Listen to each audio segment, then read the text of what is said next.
Let's get together to co-create a breakthrough for freedom of energy, sustenance, healing, and regeneration of the human vessel.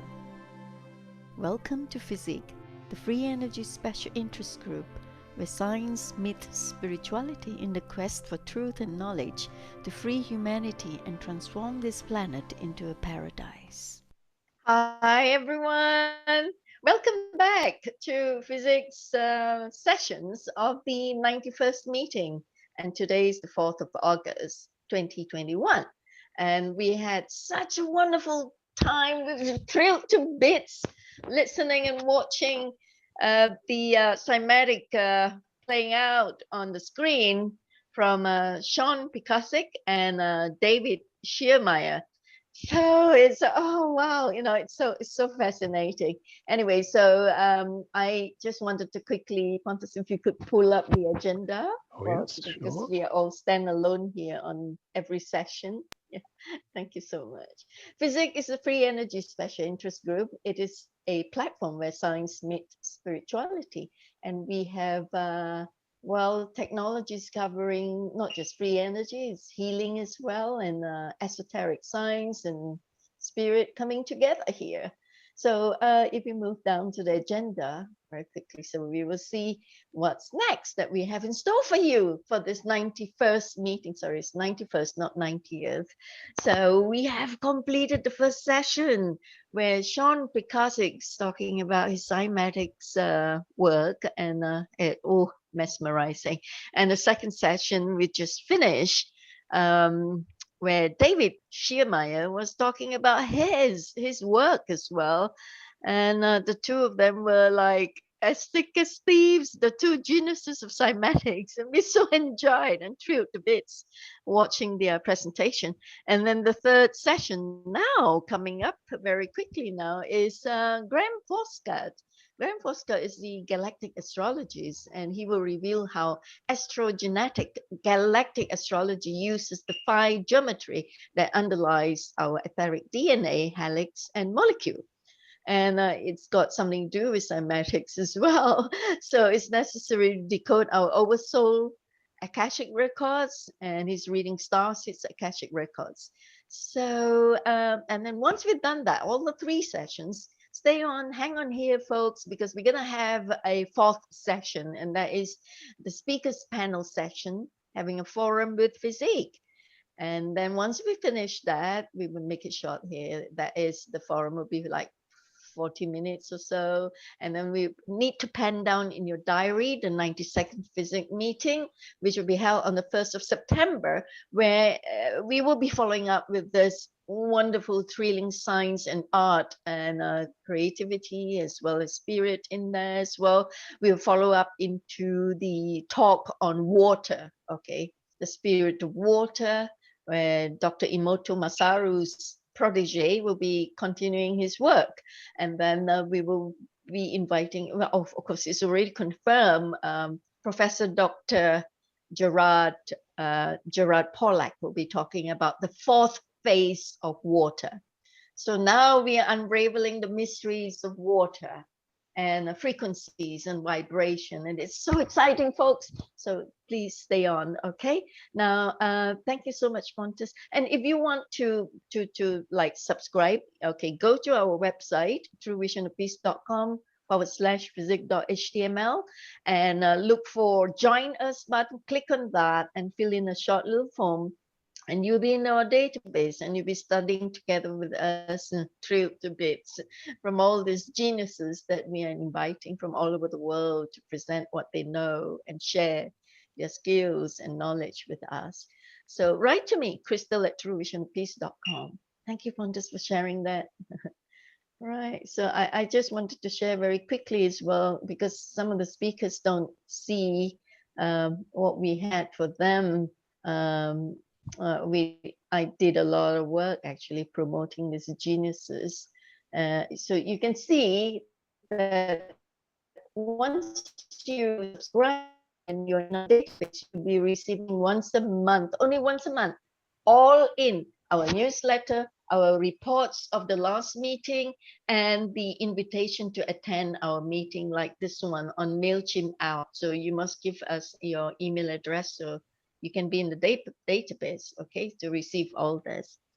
Right, my internet connection is unstable. I hope you can still hear me and see on the screen. So you're invited to attend meetings from this MailChimp out. Here we announce the first session, second session, third session, fourth session.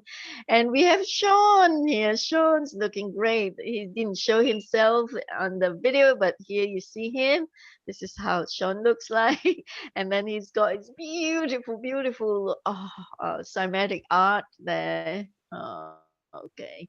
Now do go to his website. If you hover your mouse over his face and over his artwork and all that, it links up to his sites. Okay. And same with David Shearmeyer's as well. Oh, beautiful. You know, all this put into the MailChimp out for you. And then next session, we're going to have Graham Forscutt will be telling you that if you give, you go to his website and you can get your reading done as a starseed that you are. And then the reports of the last meeting, we had Jean Decodes, Kirsten, and we had Tetma. And then please go and click yourself into our new video channels, because you never know when this most popular channel is going to take everybody down with it. So, all right. So subscribe in our new video channels, please, before you lose us completely once this whole thing comes crashing down. Okay. Thank you very much. So without much ado, I'm going to introduce Graham now. Graham Forscutt, the Galactic Astrologist. Okay. So here we are. I think, did I stop share screen? I think I did, right? Right. Okay, that's just me there on the screen. Okay, Graham Forscutt. During the past 4 decades, his work included developing a new Galactic Centre-oriented astrology. I guess you're the one and only, Graham, where you have blended the latest discoveries from astrophysics, quantum physics, quantum mechanics, solar mechanics, plasma cosmology, the new chakras, the 12-strand DNA, and more. Decades of focus, out-of-body experiences, and remote experiences lead to a connection with the Galactic Federation at our Milky Way Centre. And you went on to be first to plot the major stargates and develop the advanced Collective Diamond Lightbody, preparing for a next step into the galaxy as explorers and ambassadors. So Graham will be explaining and presenting evidence how this new galactic astrology becomes a useful real-time approach, allowing us to tune into the intelligences operating from our galaxy center. Galactic astrology is a unique approach to reading starseed Akashic records. This new form of astrology is incredibly accurate at reading the Akashic memories of future skills that starseed travelers bring into this incarnation. So thank you so much. I don't want to say anymore because you can read the rest of it in our website. So over to you, Graham. Graham? I've just unmuted, so I guess you can hear. Sorry. A very good morning to you, all the way from New Zealand. I'm sorry to have kept you waiting for so long because there's accumulated delays. We was fascinated with cymatics. I'm sure you were as well. Yeah. Thank you. Thanks. Is my volume on loud enough? Yes. I prefer that you speak louder. And put on the volume louder, please. Okay, I'm up pretty high there. Okay, cool. So good to see you. Oh, by the way, Graham Forscutt is also renowned for his really beautiful artwork. You know, we have artists here throughout the whole of the 91st FESIG meeting. Sean is an artist, and so is David, and then now you, Graham, and so am I. So everything you see on FESIG site is designed by me. Okay, so Graham, you had been illustrating Dan Winter, the one and only Dan Winter, the famous Dan Winter's theories and philosophies and wisdom and everything, the phi, the golden ratio, the golden mean and everything. So you must have a very deep understanding of what Dan Winter was talking about to come up with all the artwork and diagrams for him. Yeah, I've been into the golden ratio since about 1985. And then I discovered Dan Winter's work about the year 2000, and we've got together a couple of times and done a few things. And I'm so glad that he developed the app that he's done there, the I Thrive app, where he was able to prove, or anyone can prove, that when they're sitting in the meditative state, their heart generates a sequence of frequencies based on the golden ratio. In somatics, that's basically a decagon in a sense, because the decagon's the only flat surface polygon where the radius from the center to the point to the circumference vertices is the golden ratio to its own edge length vectors. So the decagon's a perfect somatic shape for what he's able to show there with his I Thrive app that you can get, that when our heart generates its own frequencies, it's creating plasma around itself in the aura, you know, in the somatics, almost the equator of the dodecahedron and the other golden ratio geometries. So in a way, that was the sort of the science behind the psychology that we've sort of put together over these decades around how you would apply that, you know, in astrology.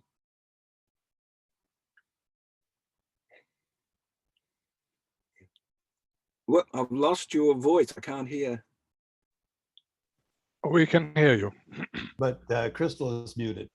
Crystal, you're muted. Sorry, I'm not going to interrupt you. You have 40 minutes to talk and to present, and then we're going to have the fourth the panel session with all of you. Okay, thank you, Graham. I'll press my share screen and away we go.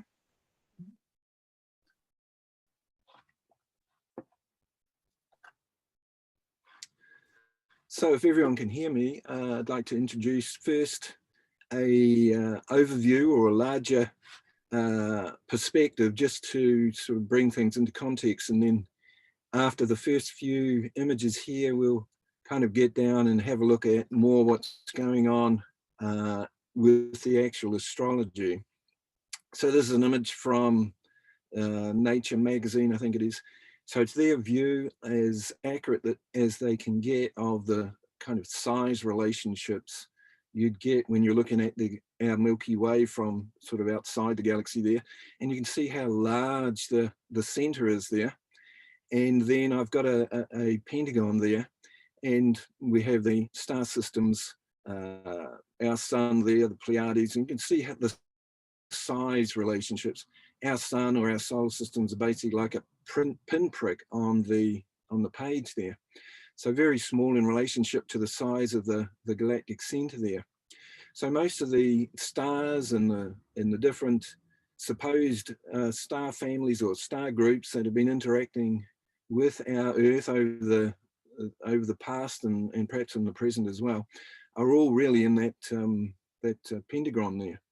So we're trying to relate our solar system to the Galactic Centre.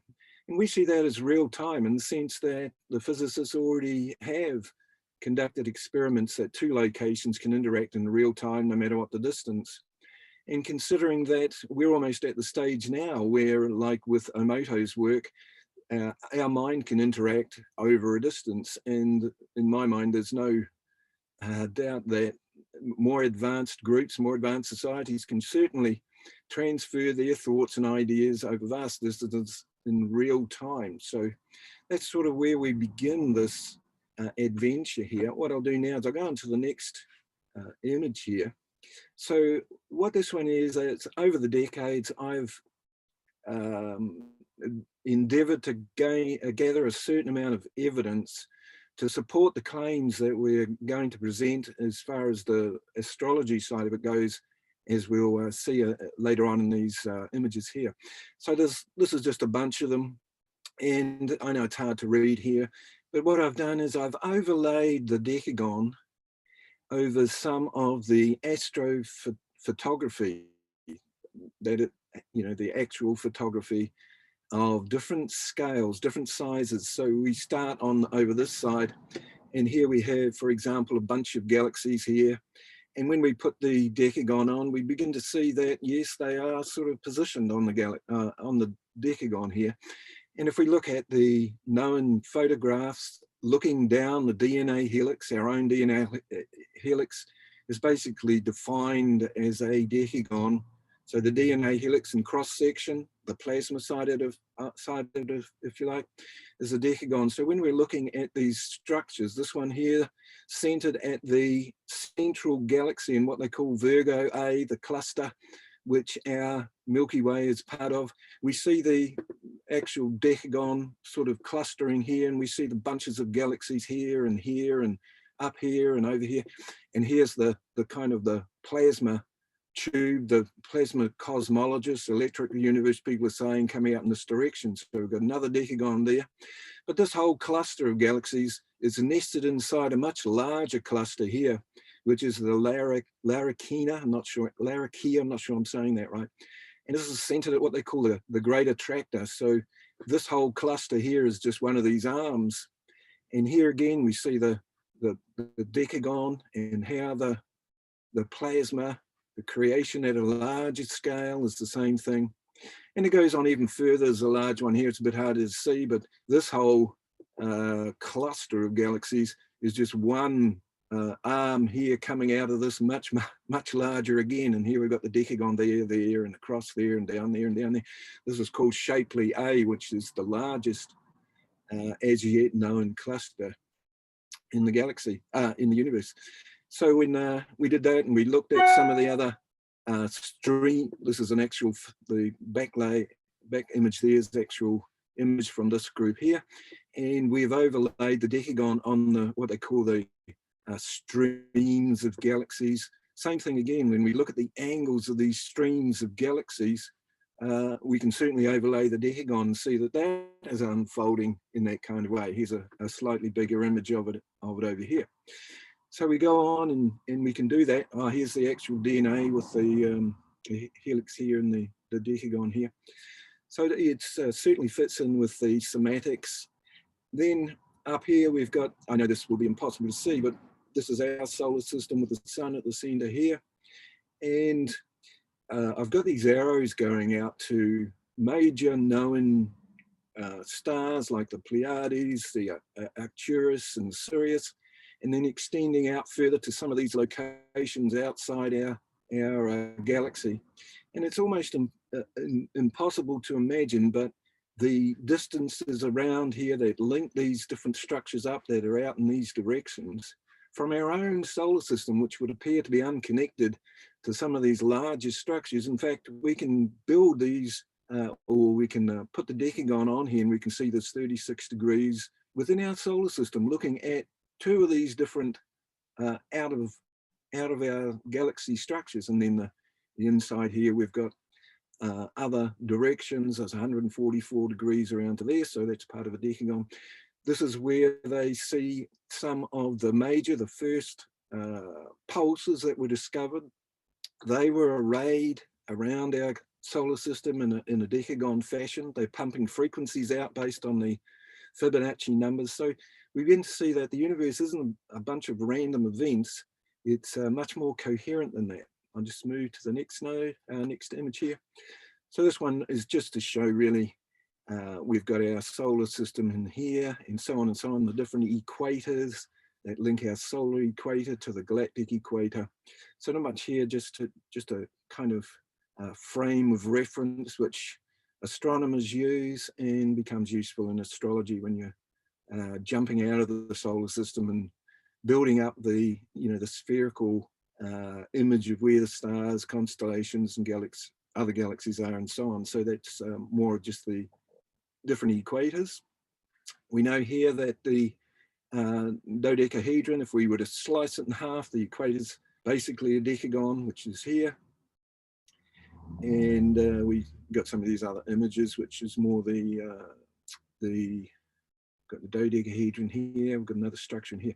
I'll leave that one there for now. That's more the other sacred geometries I work with. And then we just sort of got a couple more here, and then we can sort of have a more closer look at the astrology side of it. So I've got one here, which is just pinpointing where the galaxy is, or the Galactic Centre is.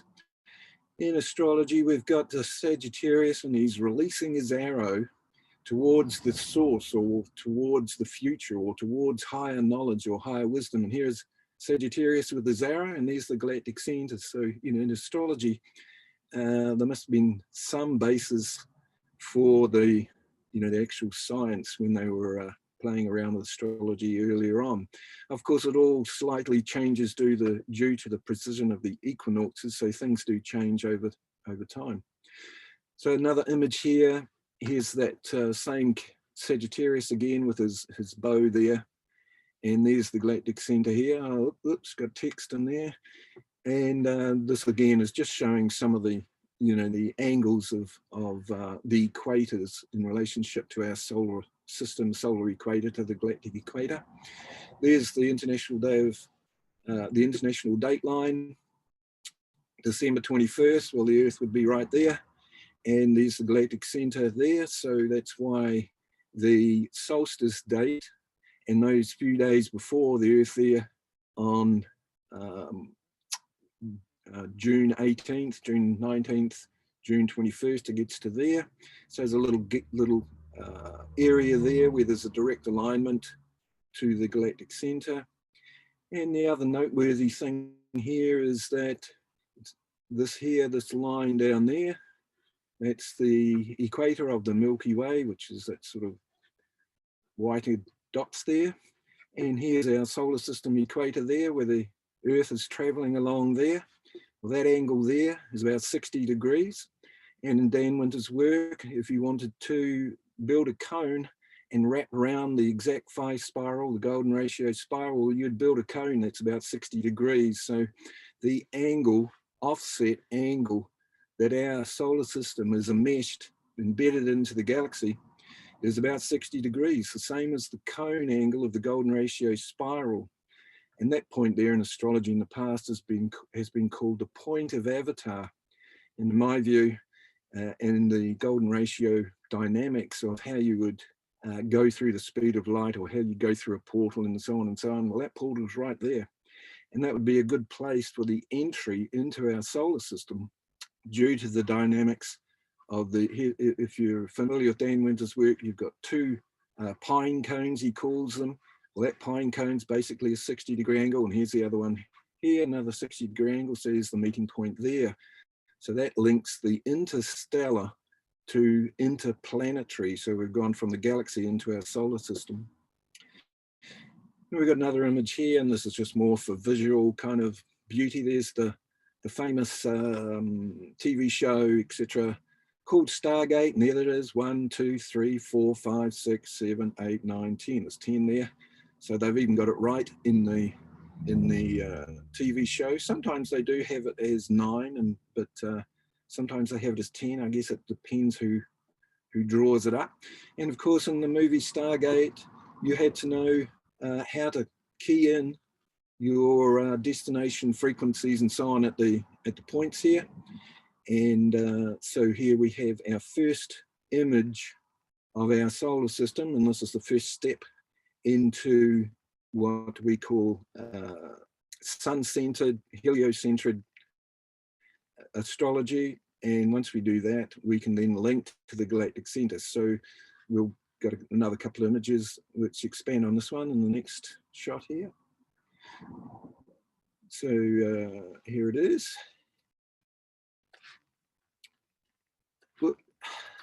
So there's our solar system. You can say that you've zoomed ahead in front of the sun, and you turn around, you look at it coming towards you. It's been proven, John Harris has the evidence, that the distance out from the sun to each planet, there's Venus, there's the Earth, there's Mars. Notice that they are on the distances out, decagon. So he's shown that the distances from the sun out to each of the planets, the mean value, the spacing is golden ratio. He was also able to show that the speed of each planet in relationship to the speeds of the other planets, golden ratio again. The velocity, the orbital period, how long it takes each planet to orbit. So Venus is, say, going around there, and then we've got Mars and Jupiter's going around that one, and we've got Saturn going around there, so you can clearly see how the speeds, because of the distance. So he's able to show that the structure of space and time is pretty much mapped out in the golden ratio. And that's fits with Dan Winter's work perfectly. And as Dan Winter's able to show and experience with his I Thrive app, and even the Therify that he's built, the plasma healing device, that makes the sun a perfect portal location because of all the dynamics of the golden ratio and its compression. But it's a compression where as you're getting there, it's not going to wipe each other out. You know, it's going to compress in the most optimum way. So as you're getting closer and closer there, there's nothing, the inertia of all what's going in there, as long as it's all golden ratio, it's not going to self-destruct, as it were. It can go through the speed of light, and there's your portal. And if we can believe some of these photographs of amateur astronomers where they're photographing ships and so on, spaceships and that, coming into and going out of the sun. So if we understand that the solar system is set up as a golden ratio construct, well, then that becomes useful. That was the beginning point for my leap into this new astrology. Another image of that here, where again we've just overlaid that the famous Stargate TV show, Stargate there. So we've basically, this is how we begin the astrology that we're using, knowing that if this is the portal here, or this is the dynamics of a bigger fractal view of our own DNA helix. The solar system's a larger scale fractal view of our own DNA helix. Well, then we can start to use that and build a new astrology, which is something I sort of began about 1985, and more evidence, including a lot from Dan Winter, has supported those original ideas. And then to just bring back what we said earlier, physics has already proven two locations can interact in real time no matter what the distance. So if we were to consider the famous people like Seth and Jane Roberts and some of these people, you know, they're able to telepath and communicate in real time from wherever they are, and there's no reason why that couldn't be the case. So we've got another image here, which is a side view of this one here, and again it's this one here. This is again is the golden ratio compression of constructive wave interference. We have the here we have the toroidal shapes, one inside the other, inside the other, etc. The toroidal distances out for each toroid for the planets here, and of course they get larger and larger. This is just stopped at the Earth. And this shape here is the 60-degree cone here. So the solar system itself, as it's moving along, the sun there kind of almost pulling the planets, if you like, in its own way, is creating this kind of cone-shaped vortex with the sun at the center in the pattern, very same shape as, again, I'll use Dan Winter's work because he's so good at this. He was able to show that the scale ratio between the Planck constant, the size of that, to the first element, hydrogen, is just powers of golden ratio. So you can see how when we get to the speed of light and we come this side of the speed of light to the first element, hydrogen, well, that is powers of golden ratio. So in the other way, if you go the other way, if we go from large scale down to smaller scale, we'll go through here and through the speed of light, and we have the, you know, teleportation and so on and so on. It's also, I realize David was sharing the Tesla coil before, and here it is again, the Tesla coil type of idea. So it's pretty much the same thing when we look at how it all relates together. It's a, you could say that the solar system's a Tesla coil. We've got the, here I've just drawn in the orbit distance, the orbital path, if you like, of Neptune, and the next one inside that, the shorter one, Uranus, and then Saturn inside, and then Jupiter, and until we go right down here. And all these distances, and has been proven by John Harris, are linked together by the golden ratios. So we've got some pretty good solid evidence of what we're looking at when we see the solar system, not from the regular astrology point of view, because regular astrology is based on looking at the planets from the Earth's perspective. We don't do that. We go to the sun and we look at where the planets are from the sun's perspective, and that's totally different. At times the conjunctions are different from the sun's point of view. There was a famous conjunction back in late last year. There were celebrations done around the world about the conjunction of Jupiter and Saturn.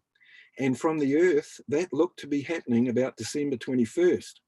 But in actual fact, if you were looking from the sun at when Jupiter and Saturn actually got together, it was November the 3rd, the election day of the US, US elections there, November the 3rd.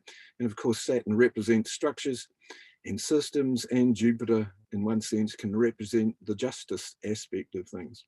So when we look at the solar system from where the planets actually are, those on Jupiter and those on Saturn, if you are to ask them when their conjunction was, they would both say it was November the 3rd, not December 21st. So when we start to look at the real position of things, that is when the fractal, the golden ratio side of it, this element here and so on, that's when it comes alive. So it's got nothing to do with regular astrology, whether that's Western tropical astrology, sidereal astrology, or even the Vedic astrology. So it's totally different. And in a sense, there are a few astrologers around that do the helios. So here's another image of the zodiac here and here. Here's the the Merion matrix. This is Lynn Claire Dennis's work. She's been doing this for a few decades. She shows that a schematic here of the our heart resonance, and of course the other geometries are in there, but the defining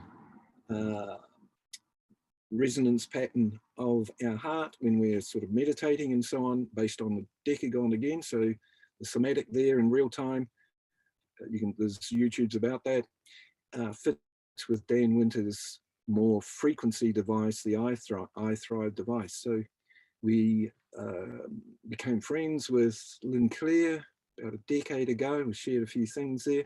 So what we do then is that we start to build our astrology. Here's the sort of beginning of it, here and here. We start to build our astrology based on this knowledge of the DNA, the heart resonance, the fractal nature of our planets and the solar system, and the physics of the real-time interaction of two locations over any distance is sort of where we begin with this new Galactic Centre orientated astrology. So we've got more images here. This is just a frame of reference for those that are interested in this kind of thing. If you wanted to look directly above your head and to hope to see the Galactic Centre, well, you'd have to be about 30 degrees south, because the Galactic Centre is 30 degrees south. So anybody living at that, that latitude, that's Easter Island, it is about 30 degrees south there. Jim Allison's work, who was pinpointing the ancient axis of the Earth, the geographic axis, was able to show that's more like this line here. These sacred sites, he's got the red dots here where the sacred sites were linked up here along the ancient Earth actual equator. And the lowest point, or the point here, is at 30 degrees south where Easter Island is. So that's, again, linking the Galactic Centre into the ancient Earth equator. Graham Hancock has Jim Allison's work on his website. So there's just one more here before we sort of get to the astrology side of it, with a few examples. Well known that the Earth resonance, the Schumann resonance, is around about 8 hertz. And that's our alpha brainwave state, where people start to go into lucid, creative, visionary thinking, and so on and so on. Well, it just happens that the 8 hertz has a frequency length, a wavelength of about 40,000 kilometers. So the Earth's circumference about 40,000 kilometers. So that means that our brain is interacting with the exact same shape or size, I should say, of the Earth when we're in the 8 hertz state. When people dream and lucid dream, and when people are having interactions with what they call their non-incarnate family members, and those that are living in, those that are traveling around in spaceships and so on, well, basically we're in the 4 hertz, we're in the almost the dream state. So 4 hertz has a circumference of 75,000 kilometers. So you can see there I've drawn the green, the yellow arrows. Here's the radius of the Earth, here's the radius. This is the radius out to where that would be as far as the Earth goes. So anybody that's able to get into 4 hertz and the lucid dream state is interacting with what they used to call the astral planes, which is, you know, a certain distance out here.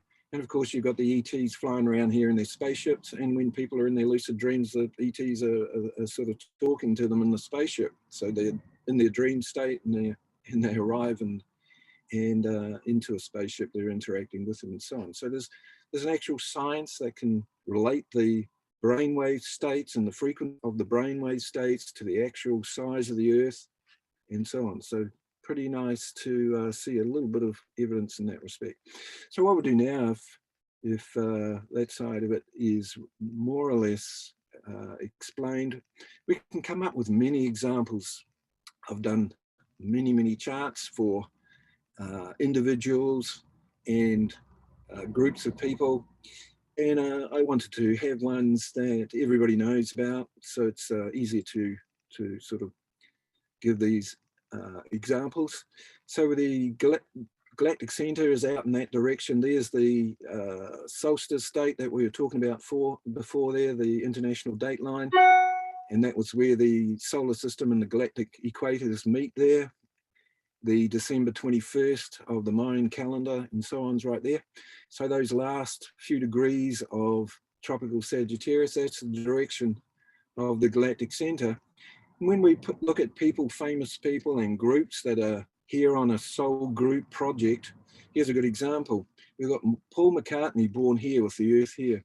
We've got George Harrison born here on the node of a decagon, and of course Paul as well, on the node of the same decagon lined up to the Galactic Centre.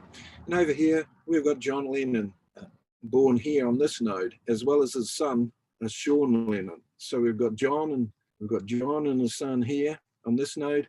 We've got George over here on this node, and we've got Paul here on this node. So they're incarnated on a mission from the Galactic Centre or from the Galactic Federation. They don't have to know that. That's not important to what they're doing. And they changed the collective timeline with, you know, what they did there as a soul group, a soul project. So another example here, the famous bunch of theosophists. We've got Krishna, here again, this is the last couple of degrees of Sagittarius. Galactic Centre's off out in that direction. And we have Krishnamurti born on this node. We have, I forget this guy's name, one of the famous theosophists. I forget him, he's on here. We've got Rudolf Steiner born on this node. We've got this guy Roach over here, famous sort of philosopher, poet sort of guy, born here. Annie Besant, the famous theosophist, born here again. We've got Alice Bailey. Alice Bailey was actually this one up here. And again, Henry Wallace, another famous sort of almost politician, I think, and a theosophist as well, born on this node. So again, the theosophists, even though they all perhaps weren't incarnate at the same time, a bunch of them there, bringing in that Eastern wisdom from Helena Blavatsky in the late 1880s. So they are on a project, a soul group project there, linked into the Galactic Centre. Here we've got, if you can see this, I'm not sure how to make this bigger. I was getting it bigger the other day. Okay, I'm not sure whether you can see this. This is just some alphanumerics.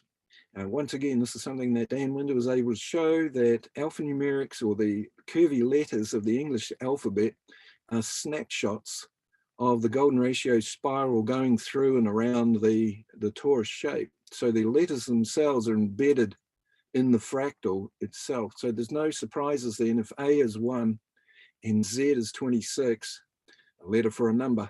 When we work out the center of the galaxy using that formula, the grand total is 222. Galactic Centre point, 222. Celestial Civil Service, 222. Overseeing the Galaxy, 222. Galactic Administration, 222. Real Galactic Federation, 222. Integrated Overview.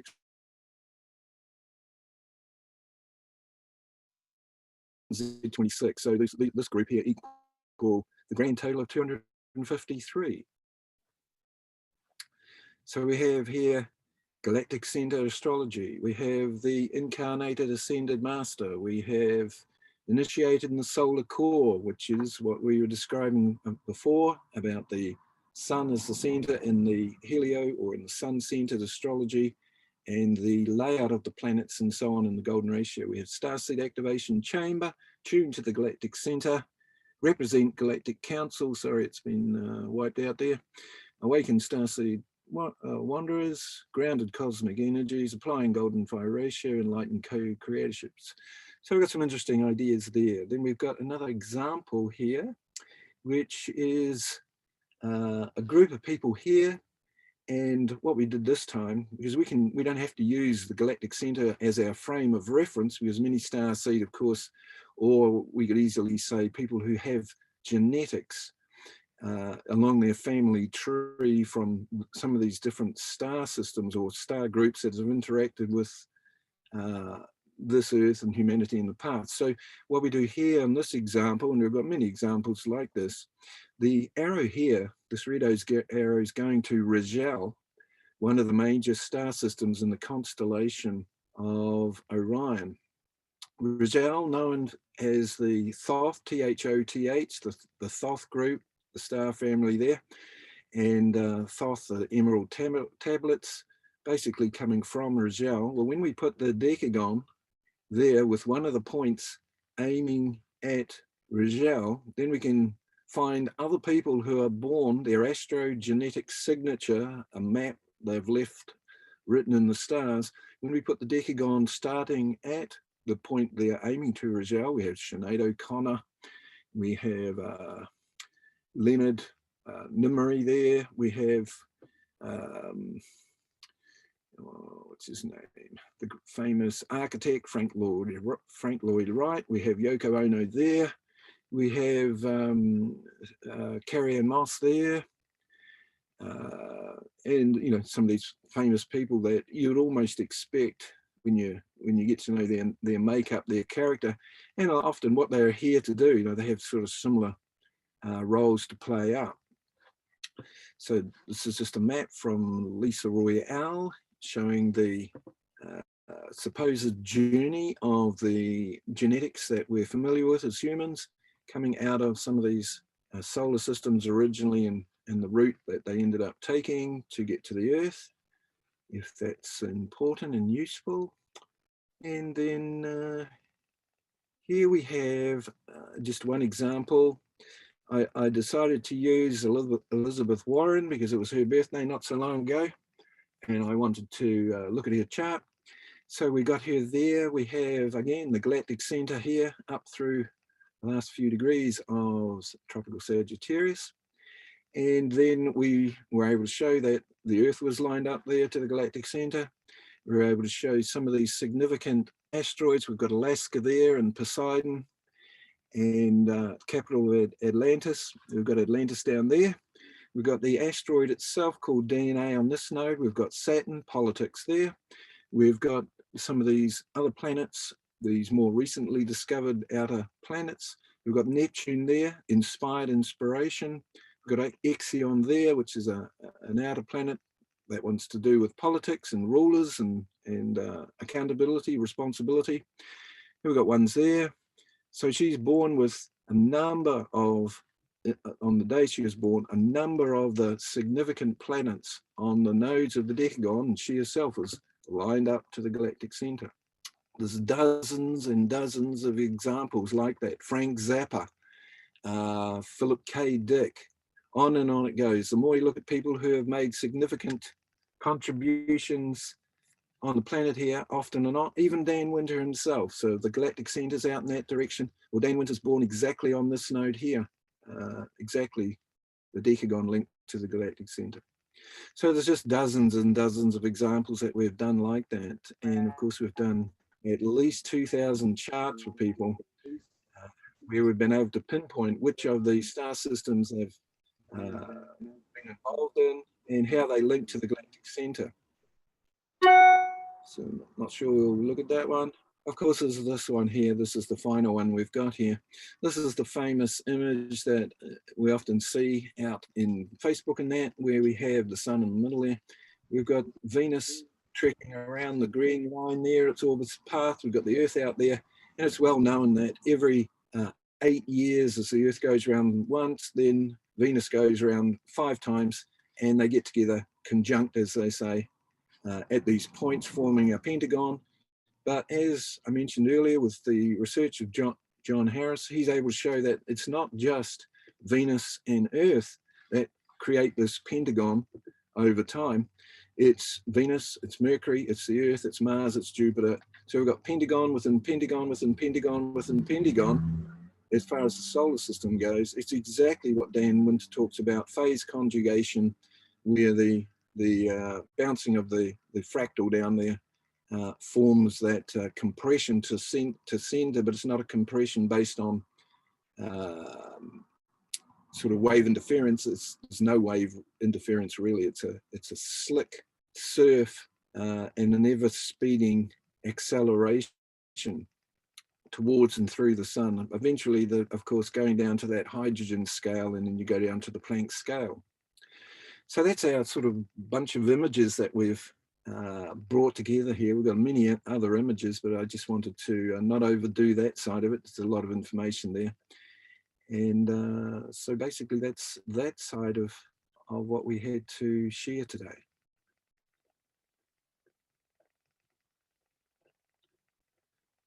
Any questions or anything to add would be? Oh, wow. It's pretty amazing, Graham. Thank you. Right. James, you co-chair with me in this session, right? James, you got any questions on the chat, or do you have questions yourself? We don't have any. I don't see any questions in the chat. I suppose Fresh would like to say a few words, because you see the Sure. golden ratio spiral that Graham had drawn so beautifully. Oh gosh, you know, the 3D rendition of the golden ratio spiral that Fresh has been teaching at our R&D meetings with the vortex mathematics. Yeah, that one. Fresh with the torus underneath. Do you want to say a few words on this one, Fresh?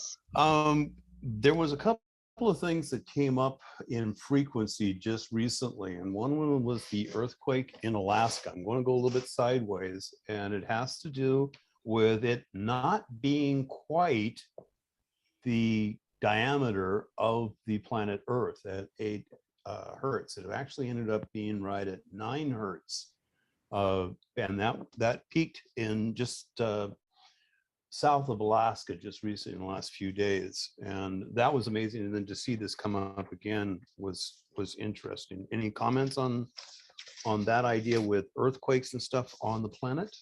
It's not something that I have any real skills on. It's not something I researched. I'd really just be guessing. Okay. I have, you know, basic understanding. That's a left field question anyway, but it was just, it was interesting to see it. The other thing that I learned from what you were talking to, and I hadn't gotten that far yet, is when we get into the dodecahedron, the cross section of it is the decahedron. The decagon. Most of the golden ratio polyhedras, if you were to slice them in half, you'd sort of see a decagon there. Even if you have to sort of, you know, move it up and down a little bit, because you know, there's not always going to be exact node points there, but the overarching equator of any of the golden ratio polyhedras display that decagon.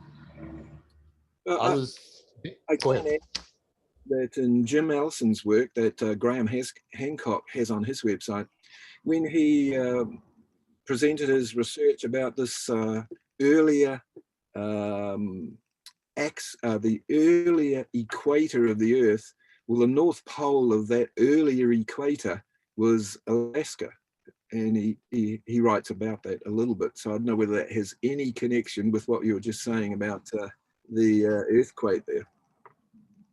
Do we have a distance on that ancient equator? Do you have is it different than the current diameter? It would be, I think you would get far more accuracy by going to Graham Hancock's site, or in a search engine, put Jim Allison, Graham Hancock, go to the article, and he describes things there as he's found them. Yeah, I might ask Graham Hancock to speak one of these days. What Jim Allison did find is, he shows this on the website there, is that when you use this line here, this sort of sine wave, it looked like a sine wave, of course, but in the past, if that was the actual Earth equator, he shows some of these sacred sites and these places here and here are exactly at the nodes of a decagon around the Earth's equator, starting at the Great Pyramid up here. Oh, wow. Wow. One of the other researchers that's been doing work along this line with the ancient, let's say, equator of the Earth, was that the apex that pointed out of the North Pole did not point at the sun, or it had a different reference point, and that it actually was pointing towards the planet Saturn. Our North Pole was pointing at Saturn, and possibly at that time, Jupiter was either Jupiter or Saturn was maybe an actual sun. And so we had a no-day planet, or an all-day planet, with, you know, one side constantly in light and the other side constantly in darkness. And when we shifted, we ended up with this different equator, and the equator facing the sun as a reference point, and our North Pole facing in a different direction, what we call the North Star. It's just some of the stuff that I've read in the past. Oh dear, James has got to go now. Okay. This meeting will take 4 hours long. I have one other question. Go ahead. Just an impression that I've got from what was presented so far. This sounds like it's only half of what you wanted to talk about today, Graham? Well, I really just wanted to map out, not overload, and just to how we view the evidence from other people's research that can be repeated, and how we've gathered and used that evidence to show that we can actually build an astrology based on the data that's been discovered in the modern era, and how it revolves around, the actual photograph of the DNA helix, how we can upload that in a fractal way into the solar system. We can line it up with the larger center, the larger hub, the larger vortex, the mother of the galaxy. People like Rudolf Steiner and the ancients called the Galactic Centre a central sun, a central spiritual sun, not a black hole. Astrophysicist Paul LaViolette has done a lot of research on this, and he shows that the plasma sun, or the star at the center there, Sagittarius A, is actually embedded inside the supposed scale, the size of the actual black hole. So he's an astrophysicist in the modern era who would support or has supported the Rudolf Steiner ancients' idea that, in fact, there is a plasma, like a sun, a general sun there, but a big old original, like a mother sun. That, Graham, I have to ask you to stop screen share. Sorry. okay, yeah. Yeah. So I don't see where I can turn that off. Okay, I will stop it for you. My thing here. Stop participant sharing. There you go. Oh, there. I stopped for you. Yeah, I've stopped it for you. Right. Fresh, I think we have to move along because we kept the first session speaker, Sean, for so long. So it's not, so we gotta, skip the Q&A now because we're gonna have a forum now, okay? Okay. So I would Excellent. like to thank Graham Forscutt for speaking at this third session, and I really appreciate your galactic astrology so much. Thank you for showing all those brilliant illustrations of yours. So amazingly beautiful. And the illustrations you did with to illustrate Dan Winter's work is really, truly very, very beautiful. Anyway, so there being no other business, James, have you left? Do you want to have any last say before we close this session? I think he left just.